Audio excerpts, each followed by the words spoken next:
नमस्कार दोस्तों, आपका बहुत बहुत स्वागत है आपके अपने चैनल एनालाइज विद राजेश में। दोस्तों, एक ऑप्शन बायर के लिए चाहिए क्विक मूव। वो एंट्री करे, मोमेंटम आए, प्रॉफिट ले, निकल जाए। ये कंडीशन उसके लिए बेस्ट होती है। लेकिन इस कंडीशन को कैच करने के चक्कर में बहुत बार हमारा सामना फेक आउट से होता है, जहां मार्केट हमको धोखा दे देता है। तो आज की इस वीडियो में हम लोग ब्रेकआउट एंड फेक आउट्स में अंतर समझने की कोशिश करेंगे। हाई प्रोबेबिलिटी ब्रेकआउट सेटअप क्या होता है, यानी कि ब्रेकआउट आने के पहले की जो कंडीशंस होती हैं उनको देख करके हम कैसे समझेंगे कि ब्रेकआउट हमारे डायरेक्शन में होगा। और दूसरी बात है कि ब्रेकआउट होने के बाद हम उसका कंफर्मेशन कैसे करेंगे। दोस्तों, आप जानते हैं ट्रेडिंग में 93 to 95% लोग नुकसान करते हैं और केवल 1% लोग एफडी रिटर्न से ज्यादा कमा पाते हैं। प्रॉफिटेबल बनने के लिए लोग कोर्सेज ज्वाइन करते हैं, लेकिन अब वहां भी स्कैम मिलने लग गए हैं। प्रॉफिटेबल बनने के लिए आपको चाहिए genuine learning, genuine strategies, genuine risk management, genuine support at affordable fee, जो कि हम प्रोवाइड करते हैं। जो कंसेप्ट है सर वो क्लियर हुआ है। आपका कंटेंट तो बहुत जबरदस्त है सर। काफी पॉइंट क्लियर हो गए। पूरा ज्ञान का कोश है जो I have not seen anywhere else. Your content is one of the best in India. Top 3 में सर आपका कंटेंट आना चाहिए। इतना वाइड और इतना डेप्थ से कोई कोशिश नहीं करता सिखाने का। इतना डीपली कोई नहीं बताएगा। हम और साथ में ये वादा भी करते हैं कि अगर आपको रिजल्ट नहीं मिला तो फुल फी रिफंड कर दी जाएगी, क्योंकि हम आपको केवल बुकिश नॉलेज नहीं देते हैं, आपको प्रॉफिटेबल बनने के रास्ते बताते हैं। चाहे वो ट्रेडिंग एक्यूरेसी हो, चाहे रिस्क मैनेजमेंट हो, चाहे हेजिंग हो। तो हमारे 3 कोर्सेज हैं जो कि आपके लिए हर तरह की ट्रेडिंग में, आप चाहे जिस प्रकार के ट्रेडर हो, आपके लिए इमेंसली हेल्पफुल होंगे। तो आप हमारे अपकमिंग लाइव सेशन भी ज्वाइन कर सकते हैं या रिकॉर्डेड कोर्सेज भी ले सकते हैं। ज्यादा डिटेल के लिए लिंक्स और इंस्ट्रक्शंस डिस्क्रिप्शन में दिए हुए हैं। आज ही एक्शन लीजिए, आज ही ज्वाइन कीजिए और अपनी ट्रेडिंग जर्नी को सरल और सुगम बनाइए। अगर आपको ब्रेकआउट के पहले की कंडीशंस पता लग जाती हैं और ब्रेकआउट्स के बाद कंफर्मेशन हो जाता है, तो आपको फेक आउट में फंसने के चांसेस काफी कम हो जाएंगे। और अगर आपकी सही ब्रेकआउट पकड़ने की प्रोबेबिलिटीज बढ़ेंगी तो आप अच्छे मोमेंटम पिक करेंगे और ट्रेड के लॉस में जाने की संभावना भी घटेगी। तो चलिए देखते हैं ब्रेकआउट्स के क्या क्या कैरेक्टर्स हैं और फेकआउट के क्या क्या कैरेक्टर्स हैं। ब्रेकआउट को कंफर्म कैसे किया जाएगा और किस प्रकार के ब्रेकआउट को अवॉइड किया जाएगा। पहली चीज तो ब्रेकआउट की हमको जरूरत क्यों है। तो इसकी जरूरत इसलिए है क्योंकि हम मार्केट के क्विक मूव का लाभ उठा सकते हैं। स्पेशली ऑप्शन बायर्स के लिए ये काफी हेल्पफुल है। फॉर एग्जांपल, आप यहाँ देख सकते हैं कि यहाँ पे इस ट्रेंड लाइन का ब्रेकआउट देने के बाद प्राइस में कितनी क्विक मूव आई है। तो अगर हमको सही से ब्रेकआउट का पता लगेगा तो हमारी entry exit position well defined होगी और स्ट्रेट फॉरवर्ड होगी। अब बिल्कुल यहाँ पर एंट्री, यहाँ पर स्टॉप लॉस और ये टारगेट। इस तरह से आप देख सकते हैं 1:3, 1:4 का रिस्क रिवार्ड इसमें काफी आसानी से मिल जाता है, काफी क्विकली मिलता है, क्योंकि हम लोग इम्पल्स वेव को पकड़ सकेंगे। और जब हमको क्विक मूव मिलता है तो हम लोग थीटा डी के इम्पैक्ट को इजिली अवॉइड कर सकते हैं। अब ब्रेकआउट ट्रेडिंग में प्रॉब्लम्स क्या क्या है। इसमें सबसे बड़ा कारण है high chances of false breakout and liquidity sweep. Market में स्मार्ट मनी रिटेल ट्रेडर्स को इंड्यूस करती हैं ऐसी जगहों पे ट्रेड लेने के लिए, जिससे रिटेलर फॉल्स ब्रेकआउट के ट्रैप में फंसते हैं। तो ये सबसे बड़ा प्रॉब्लम है ब्रेकआउट ट्रेडिंग का, जिसको हम लोग एड्रेस करने जा रहे हैं। दूसरा सबसे बड़ा प्रॉब्लम है क्विक डिसीजन। ऑप्शन बाइंग में ब्रेकआउट आने के बाद अगर आप चूक गए तो इतना क्विक मूव होता है कि फिर आधी गाड़ी पार हो चुकी रहेगी, और जब तक आप एंट्री लेंगे तब तक हो सकता है प्राइस मोमेंटम दे करके रिवर्ट कर जाए। तो क्विक डिसीजन एबिलिटी होनी चाहिए ट्रेडर में जो ब्रेकआउट ट्रेडिंग करता है। तीसरी समस्या है, चूंकि फॉल्स ब्रेकआउट को 100% एलिमिनेट नहीं किया जा सकता है, इसलिए रिस्क मैनेजमेंट और प्रॉपर स्टॉप लॉस काफी इंपॉर्टेंट हो जाते हैं। इनके बिना आप प्रॉफिटेबल नहीं हो सकते। चौथा प्रॉब्लम है, बहुत सारे लोग कंफर्मेशन के लिए एडिशनल कंफर्मेशन सिग्नल्स जैसे इंडिकेटर्स वगैरह को यूज करते हैं।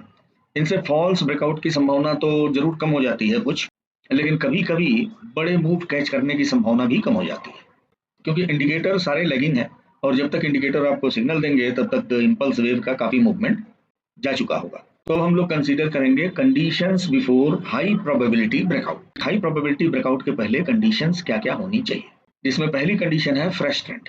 एक ट्रेंड अगर पुराना हो चुका है तो उसमें ब्रेकआउट की संभावना कम हो जाती है, और ब्रेकआउट आएगा भी तो उतना तगड़ा नहीं आएगा। और उसका कारण है कि जब एक फ्रेश ट्रेंड शुरू होता है तो प्राइस में स्विंग हाइज का जो डिफरेंस है ये ज्यादा रहता है, जो कि धीरे धीरे ट्रेंड के कमजोर होने पे कम होते जाता है और फिर ट्रेंड में चेंज आता है। तो फ्रेश ट्रेंड जितना रहेगा आपको उतने ही स्ट्रॉन्ग ब्रेकआउट की संभावना रहेगी, और जितना ही ट्रेंड पुराना हो जाएगा उतने फॉल्स ब्रेकआउट होने की संभावना बढ़ जाएगी। अब ट्रेंड फ्रेश है या ओल्ड है, इसको कैसे पहचानेंगे। इसके लिए देखिए फिबोनाची के 3 लेबल्स यूज किए गए हैं। एक तो ये 0 है, ये 0.5 है और ये 1 है। यहाँ पे 0 से 0.5 तक का जो मूवमेंट है ये फ्रेश मूवमेंट है, जिसको कि डिस्काउंट जोन बोलते हैं। और ये जो सेकेंड हाफ का मूवमेंट है ये मेच्योर्ड मूवमेंट है, जिसको प्रीमियम जोन बोलते हैं। उसी तरह से जब प्राइस डाउन आएगा तो प्रीमियम जोन में उसके बड़े मूव देने की प्रोबेबिलिटी होती है, जबकि डिस्काउंट जोन तक जाते जाते वो ट्रेंड पुराना हो चुका रहता है। दूसरी कंडीशन है स्ट्रॉन्ग ट्रेंड माइनर करेक्शन। अब यहाँ देखिए ये ट्रेंड ऑलरेडी काफी स्ट्रॉन्ग है, यहाँ पे जो करेक्शन हुआ है ये काफी माइनर हुआ है, और जैसे ही प्राइस इसके लेवल को ब्रेक किया यहाँ पे आपको काफी स्ट्रॉन्गर मूवमेंट देखने को मिला। तीसरी कंडीशन है डेड वॉल्यूम ड्यूरिंग करेक्शन। देखिए प्राइस अगर बुलिश ट्रेंड में है तो जब ये ट्रेंड के फेवर में मूवमेंट देता है तो उस वक्त वॉल्यूम बढ़ता है। ट्रेंड के अगेंस्ट में जब मूवमेंट होता है तो वॉल्यूम रिड्यूस होता है, जो कि इंडिकेट करता है कि प्राइस करेक्शन में नंबर ऑफ पार्टिसिपेंट काफी कम है। और जब यहाँ से प्राइस फिर अपने ट्रेंड डायरेक्शन में मूव करता है तो अगेन वॉल्यूम में काफी राइज होता है, जो कि इंडिकेट करता है कि अभी अप डायरेक्शन में पार्टिसिपेंट का इंटरेस्ट काफी ज्यादा है। तो जब प्राइस यहाँ करेक्ट होगा तो वॉल्यूम लगभग डेड रहेगा, और ब्रेकआउट जब आएगा उसके पहले वॉल्यूम में भयंकर राइज होगा। चौथी कंडीशन है नैरो रेंज कंसोलिडेशन। इसके लिए NR4 NR7 का भी कंसेप्ट है, जो कि MT4 MT5 में काफी यूज होता है और कॉमन प्राइस एक्शन में भी काफी यूजफुल है। NR4 का मतलब है नैरो रेंज ऑफ 4 और NR7 का मतलब है नैरो रेंज ऑफ 7। तो NR4 का मतलब है 4 कैंडलों का वो समूह कंसोलिडेशन के समय जिसमें चौथी कैंडल स्मॉलेस्ट बनती है, उसके बाद में स्ट्रॉन्गर ब्रेकआउट आता है। उसी तरह से NR7 का मतलब है 7 कैंडल्स का वो कंसोलिडेशन जिसमें 7वीं कैंडल स्मॉलेस्ट हो, उसके बाद में स्ट्रॉन्गर ब्रेकआउट आता है। तो जितना नैरो कंसोलिडेशन रहेगा और जितना प्रोलॉन्ग्ड कंसोलिडेशन रहेगा, मूवमेंट उतना ही स्ट्रॉन्गर आएगा। उदाहरण के लिए कुछ लोग ब्रेकआउट के लिए बोलिंजर बैंड का यूज करते हैं। बोलिंजर बैंड का नैरो रेंज जितना लंबा चलेगा उतना ही स्ट्रॉन्गर ब्रेकआउट आने की संभावना रहेगी। पांचवा पॉइंट है multiple attempt but weaker rejections. ये रेजिस्टेंस है, और यहाँ पे प्राइस जितनी बार आकर के अटेम्प्ट ले, अगर उसका रिजेक्शन वीकर होते चला जाए तो स्ट्रॉन्गर ब्रेकआउट आने की संभावना रहती है, क्योंकि यहाँ पे दिखा रहा है कि अपोजिट पावर यानी कि सेलर्स हर रिजेक्शन पे कमजोर होते जा रहे हैं। उसी तरह से बेरिश मूवमेंट में अगर हर अटेम्प्ट के बाद रिजेक्शन अगर वीकर होता जाए तो स्ट्रॉन्गर ब्रेकआउट आने की संभावना रहती है, क्योंकि हर रिजेक्शन ये शो कर रहा है कि अपोजिट पार्टी यानी बायर कमजोर होते जा रहे हैं। छठा पॉइंट है supported by option chain higher PCR. अब प्राइस में मूवमेंट के साथ में अगर ऑप्शन चैन में इसका सपोर्ट मिल रहा है, अब उदाहरण के लिए देखिए निफ्टी 25,270 पे है, यहाँ पे इस रेजिस्टेंस से रिजेक्शन जितनी बार प्राइस टकरा रहा है स्ट्रॉन्गर हो रहा है। उदाहरण के लिए यहाँ देखिए इतना स्ट्रॉन्ग रिजेक्शन है, उसके बाद अटेम्प्ट किया, कम रिजेक्शन हुआ, अगेन अटेम्प्ट किया, यहाँ पे रिजेक्शन ज्यादा हो गया और प्रीवियस स्विंग लो को ब्रेक कर दिया। तो जो पहले अटेम्प्ट में इतना तगड़ा रिजेक्शन हो गया, दूसरा अटेम्प्ट जो प्राइस ने लिया और यहाँ पे रेजिस्टेंस के पास फीबल कैंडलें बनने लग गई। दोनों जगह पे यहाँ जो कैंडलें अप्रोच कर रही हैं रेजिस्टेंस को, ये काफी कमजोर बन रही है। आप यहाँ की कैंडलों को देखिए और इन कैंडलों को देखिए, आपको डिफरेंस क्लियर कट समझ में आ जाएगा। यानी कि ऊपर ले जाने में जो बाइंग फोर्स है वो काफी कमजोर है, और ऐसे समय में ये जो रिजेक्शन कैंडलें रेजिस्टेंस पे बन रही हैं, दे इंडिकेट कि यहाँ पर प्राइस के आते ही सेलिंग आ रही है, जिसका नतीजा है इतने बड़े रिजेक्शन। तो इस तरह का कंसोलिडेशन क्या है, ये नैरो रेंज कंसोलिडेशन नहीं है, ये बैड कंसोलिडेशन है, और ये इंडिकेट करता है कि ऊपर जाने में अभी फिलहाल बायर्स के पास में दम नहीं है। और इसका समर्थन ऑप्शन चैन कैसे कर रहा है, यहाँ पे ओवरऑल पीसीआर 0.86 है, स्लाइटली बियरिश है, और चेंज ऑफ पीसीआर 0.9 है, ये भी स्लाइटली बियरिश है। अगर ऑप्शन चैन इस तरह के सिग्नल दे रहा है, ऐसे समय में मान लीजिए प्राइस यहाँ अप्रोच कर भी रहा है, तो ये सक्सेसफुली इसके ऊपर निकलेगा, इसकी संभावना काफी कम है, और यहाँ से आपको फॉल्स ब्रेकआउट मिलेगा, इसके चांसेस ज्यादा है। सातवां पॉइंट है strike PCR change. Strike PCR change आपको एडिशनल कंफर्मेशन देता है। अब यहाँ देखिए हर स्ट्राइक का यहाँ पे पीसीआर दिया हुआ है, ये एटीएम की स्ट्राइक। एटीएम स्ट्राइक पे जो पीसीआर है ये 2.38 है, जो कि इंडिकेट करता है कि एटीएम स्ट्राइक पे कॉल सेलर कम है चेंज इन ओआई में, और पुट सेलर ज्यादा है। तो पुट सेलर अगर ज्यादा है तो ये मार्केट को नीचे नहीं जाने देंगे, कॉल सेलर अगर ज्यादा है तो ये मार्केट को ऊपर नहीं जाने देंगे। अब चूंकि इस स्ट्राइक पे पुट सेलर ज्यादा है, तो जब तक कॉल सेलर की संख्या पुट सेलर से ज्यादा नहीं हो जाती तब तक मार्केट इसको ब्रेक करके इसके नीचे नहीं जा पाएगा। उसी तरह से अगर प्राइस को ऊपर ब्रेकआउट देना होगा, डेफिनेटली कॉल वालों की संख्या में कमी लानी होगी, क्योंकि जब तक इनकी संख्या ज़्यादा है ये प्राइस को ऊपर जाने नहीं देंगे। अब यहाँ पे आप एग्जाम्पल के लिए देखिए, यहाँ पे 1,03,000 कॉल साइड में ओपन इंटरेस्ट है, 1,08,000 पुट साइड में ओपन इंटरेस्ट है। लेकिन आज का जो सेंटीमेंट है, यहाँ पे कॉल वालों की संख्या 71,000, पुट वालों की संख्या 89,000। पुट वाले ज़्यादा हैं कॉल वालों की अपेक्षा, और यहाँ पे पीसीआर है 1.254। ये पीसीआर अगर 1 से कम हो जाएगा तो प्राइस इस स्ट्राइक को क्रॉस करके नीचे चली जाएगी, और वहीं पे अगर ये 1.5 से ज़्यादा हो जाएगा, या मान लीजिए पुट वालों में ज़्यादा बढ़ोतरी आती है, तो फिर ये प्राइस ऊपर की तरफ भागेगा। अभी चूंकि ओवरऑल पीसीआर निगेटिव है और ये पीसीआर भी अप्रॉक्सीमेटली न्यूट्रल है, इसलिए प्राइस इस जोन में अटका हुआ है। और 8वां फैक्टर है आरएसआई विद डाइवर्जेंस। तो डाइवर्जन का एक उदाहरण देखिए, यहाँ से प्राइस इतना हाई गया, लेकिन यहाँ पे आरएसआई में डाइवर्जन दिखाई दिया। अगर आरएसआई इतने इम्पल्सिव मूव होने के बावजूद यहाँ पे डाइवर्जन दिखा रहा है, इसका मतलब है ये ब्रेकआउट सक्सेसफुल नहीं होने वाला है, यहाँ फॉल्स ब्रेकआउट मिलने वाला है। दूसरा डिफरेंस है वॉल्यूम का। यहाँ पर वॉल्यूम में भी डाइवर्जन दिखाई दे रहा है। इस कैंडल में इतना स्ट्रॉन्गर मूवमेंट है, लेकिन वॉल्यूम कंपैरेटिवली कम है। इस कैंडल में मूवमेंट कंपैरेटिवली लो है, लेकिन वॉल्यूम ज़्यादा है। मतलब यह है कि इस कैंडल में बहुत ज़्यादा पार्टिसिपेंट इंटरेस्टेड नहीं है। तब इंटरेस्ट कम है तो प्राइस ऊपर कम जाएगा। तो ये तो हो गई ब्रेकआउट की कंडीशंस। ऐसी कंडीशन अगर मिलेंगी तो वहां ब्रेकआउट के हाईली सक्सेसफुल होने के चांसेस रहेंगे। अब उसके बाद हाई प्रोबेबिलिटी ब्रेकआउट का कंफर्मेशन। तो पहली बात तो ये है कि मेजर ट्रेंड के डायरेक्शन में होना चाहिए।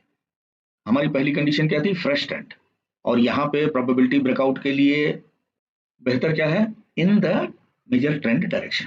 प्राइस का अगर मूवमेंट बुलिश है तो करेक्शन के बाद अगर प्राइस प्रीवियस स्विंग हाई को अप्रोच कर रहा है तो इसके सक्सेसफुल होने के चांसेस काफी ज्यादा रहेंगे if it is in same direction.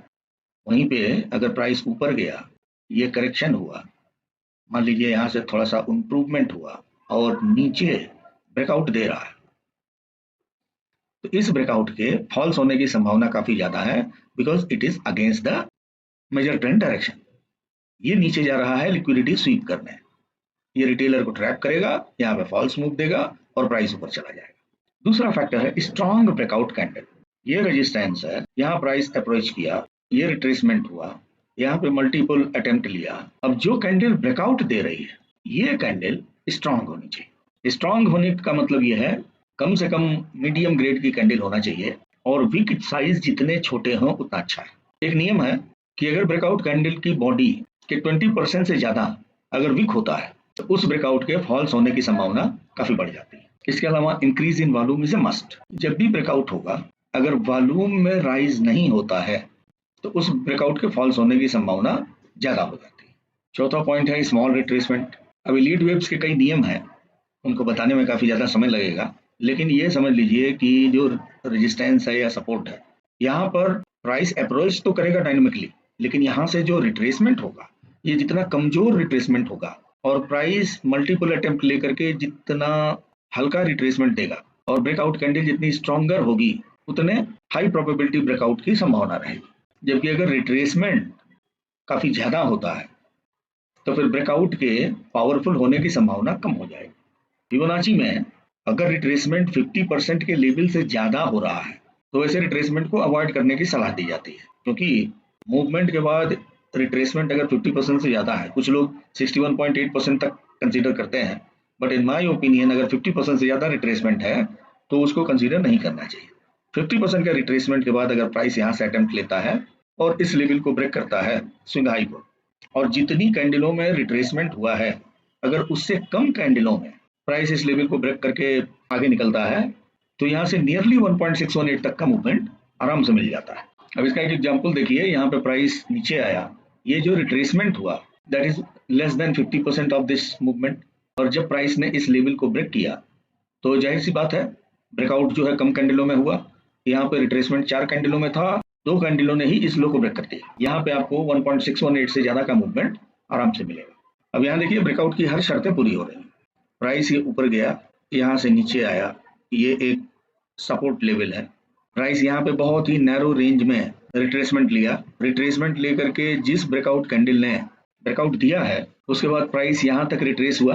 Retrace होने के बाद जैसे ही प्राइस इस लेवल को क्रॉस किया, यहाँ पे एंट्री, इस कैंडल के लो पर एसएल, या ज्यादा से ज्यादा अगर आप बहुत कंजर्वेटिव हैं तो यहाँ पे एसएल लगा सकते हैं, और उसके बाद आपका ये मूवमेंट। वैसे मैं ये रिकमेंड करता हूँ कि ब्रेकआउट कैंडल तो रिट्रेसमेंट के बाद जब कैंडल क्रॉस करे तो आपका एसएल इस रिट्रेसमेंट के हाई अगर बियरिश मार्केट है या रिट्रेसमेंट के लो अगर बुलिश मार्केट है उस पर लग जाना चाहिए। तो इससे क्या होगा, आपका एसएल बहुत छोटा होगा और आपका जो रिवार्ड है ये काफी अच्छा होगा। और ब्रेकआउट के साथ में अगर फॉर्मेशन ऑफ रिवर्सल पैटर्न हो तो और भी अच्छा है। अब उदाहरण के लिए देखिए यहाँ पे ये जो करेक्शन हुआ है, यहाँ पर कई सिग्नल्स मिल रहे हैं कि ये ब्रेकआउट रियल होगा। एक तो ट्रेंड फ्रेश है, दूसरे मेजर ट्रेंड डाउनवर्ड है, तीसरे जो कंसोलिडेशन हो रहा है ये नैरो होते जा रहा है, राइजिंग वेज पैटर्न बन रहा है, और चौथे यहाँ पर एक इनगल्फिंग पैटर्न बना है। तो ऐसे केस में जैसे ही ये ट्रेंड लाइन ब्रेक होती है यहाँ पर काफी अच्छे मूवमेंट मिल जाते हैं। तो अभी तक हम लोगों ने हाई प्रोबेबिलिटी ब्रेकआउट की कंडीशंस और हाई प्रोबेबिलिटी ब्रेकआउट के कंफर्मेशंस इनके बारे में स्टडी किया। अब फॉल्स ब्रेकआउट की प्रोबेबिलिटी कैसे फाइंड आउट करेंगे उसके बारे में चर्चा करते हैं। तो इसकी पहली कंडीशन है breakout in opposite trend direction. Major trend के अपोजिट डायरेक्शन में अगर ब्रेकआउट हो रहा है तो उसको अवॉइड करने का। दूसरा है no increase in volume, breakout हुआ और वॉल्यूम में कोई चेंज नहीं हुआ तो वो फॉल्स ब्रेकआउट होगा, इसकी संभावना काफी ज्यादा है। तीसरा है no confirmation by PCR OI. अब पीसीआर हाई है और ब्रेकआउट बियरिश डायरेक्शन में हो रहा है, या पीसीआर लो है ब्रेकआउट हायर डायरेक्शन में हो रहा है। जो स्ट्राइक है जहां पे प्राइस है एटीएम की, वहां पे मान लीजिए पीसीआर 1.5 से ज्यादा है और ब्रेकआउट अगर डाउन डायरेक्शन में हो रहा है तो ये क्या है, it is not confirmed by PCR OI और ऑप्शन चार्ट, तो उसमें भी फॉल्स होने की संभावना काफी ज्यादा रहती है। चौथा है रेजिस्टेंस सपोर्ट ब्रेक, रेजिस्टेंस और support break with very weak और वेरी बिग कैंडल। अब जैसे यहाँ पे देखिए ये फॉल्स ब्रेकआउट है, फॉल्स ब्रेकआउट के पहले सिम्टम क्या क्या है, मल्टीपल रिजेक्शंस हो रहे हैं, जो ब्रेकआउट कैंडलें हैं वो काफी कमजोर हैं और किसी भी कैंडल ने कंफर्मेशन नहीं दिया, यानी रिट्रेसमेंट के बाद किसी भी कैंडल की क्लोजिंग ब्रेकआउट कैंडल के ऊपर नहीं हुई, ऊपर से स्ट्रॉन्ग रिजेक्शन है और रिजेक्शन की वजह से प्राइस नीचे आ गया। तो ये सब क्या है, they are very weaker candles, और ऐसी कमजोर कैंडलों से अगर ब्रेकआउट होता है तो उसके फॉल्स होने की संभावना काफी ज्यादा रहेगी। पांचवा है स्ट्रॉन्ग रिट्रेसमेंट। रिट्रेसमेंट जितना ज्यादा होगा चाहे ब्रेकआउट के पहले या ब्रेकआउट के बाद। अब उदाहरण के लिए यहाँ पर ये रेजिस्टेंस है, यहाँ प्राइस पहुंचने के पहले ही स्ट्रॉन्गर रिजेक्शन देने लग गया, उसके बाद रिट्रेसमेंट इतने स्ट्रॉन्गर हो रहा है। फाइनली जब प्राइस ने ब्रेकआउट दिया तो पहली बात तो ब्रेकआउट कैंडल कमजोर है, उसके बाद स्ट्रॉन्ग रिजेक्शन और very long retracement. Next candle bullish बनी लेकिन प्रीवियस कैंडल के हाई को क्रॉस नहीं कर पाई, उसके बाद अगेन स्ट्रॉन्गर रिट्रेसमेंट, यहाँ पर इस रेंज में काफी देर तक लिंगर किया, ब्रेकआउट देने की कोशिश किया, again same phenomena, very strong retracement. अब यहाँ एक सुविधाजनक बात यह हुई कि ये रिट्रेसमेंट नैरोअर होते गया, नैरोअर होने की वजह से ये ब्रेकआउट मिला, but this is also not a very good quality breakout. Simple हिसाब ये होना चाहिए कि ये रेजिस्टेंस है, रेजिस्टेंस के पास जब प्राइस पहुंचे तो स्मूथर एंड नैरोअर कंसोलिडेशन होना चाहिए, प्राइस ब्रेकआउट दे एक स्ट्रॉन्ग कैंडल से, रिट्रेसमेंट स्मॉलर हो, और अगर नीचे एक रिजेक्शन की वीक हो तो सोने पे सुहागा है, और उसके बाद जो नेक्स्ट कैंडल है वो स्ट्रांगली इन दोनों कैंडल के हाई को क्रॉस करके ऊपर जाए, then it is perfect breakout. छठा है hesitation in crossing breakout candle after retracement with longer opposite wick और स्मॉल बॉडी। अब यहाँ ये रेजिस्टेंस है, इसको एक कैंडल ने स्ट्रांगली ब्रेकआउट तो दे दिया, लेकिन दूसरी जो कैंडलें हैं ये हेजिटेट कर रही हैं क्रॉस करने को, इनमें नीचे के साइड का मूवमेंट ज्यादा है। इनिशियली वहां से रिजेक्शन है लेकिन यहाँ पे सेलर स्ट्रॉन्गर होते गए और फाइनली ये लेवल ब्रेक हो गया, then it became a false breakout. तो रिट्रेसमेंट के बाद जो कैंडल बनती है उसको स्ट्रांगली ब्रेकआउट कैंडल को क्रॉस करना चाहिए। फॉर एग्जांपल ये सपोर्ट है, इस सपोर्ट को इस कैंडल ने स्ट्रांगली क्रॉस किया, नेक्स्ट कैंडल में रिट्रेसमेंट हुआ और थर्ड कैंडल ने रिट्रेसमेंट कैंडल को स्ट्रांगली क्रॉस किया, उसके बाद प्राइस में सॉलिड ब्रेकआउट आया। सातवां है multiple attempts but stronger rejection. ये रेजिस्टेंस है, यहाँ पे प्राइस जितनी बार अटेम्प्ट कर रहा है उतनी बार स्ट्रॉन्गर रेजिस्टेंस हो रहा है, और जो कंसोलिडेशन है ये काफी हैफाजार्ड हो रहा है, बड़ी बड़ी विक्स बन रही हैं दोनों साइड में। तो ऐसे कंसोलिडेशन के सक्सेसफुल ब्रेकआउट में कन्वर्ट होने की संभावना काफी कम रहती है। तो ब्रेकआउट में अगर इन पॉइंट्स का ध्यान रखिएगा तो फॉल्स ब्रेकआउट मिलने की संभावना काफी कम रहेगी और majority of the breakout successful होंगे। 100% फॉल्स ब्रेकआउट एलिमिनेट करने की प्रोबेबिलिटी नहीं मिल सकती है, क्योंकि लिक्विडिटी स्वीप जो होती है स्मार्ट मनी के द्वारा वो कहीं ना कहीं आपको ट्रैप करेगी। बट अगर इन फैक्टर्स को ध्यान में रखिएगा तो majority of the false breakouts वो आप एलिमिनेट कर सकते हैं और सक्सेसफुल ब्रेकआउट्स में आपको एंट्री मिल सकती है। तो चार्ट को एनालाइज करते समय इन फैक्टर्स को ध्यान में रखिएगा और देखिएगा इनका रिजल्ट क्या आता है। तो अगर वीडियो पसंद आया हो तो लाइक कीजिए, दोस्तों में शेयर कीजिए, चैनल आपने सब्सक्राइब नहीं किया तो प्लीज सब्सक्राइब भी कीजिए। मिलते हैं फिर नेक्स्ट वीडियो में, तब तक के लिए नमस्कार, जय हिंद, जय भारत।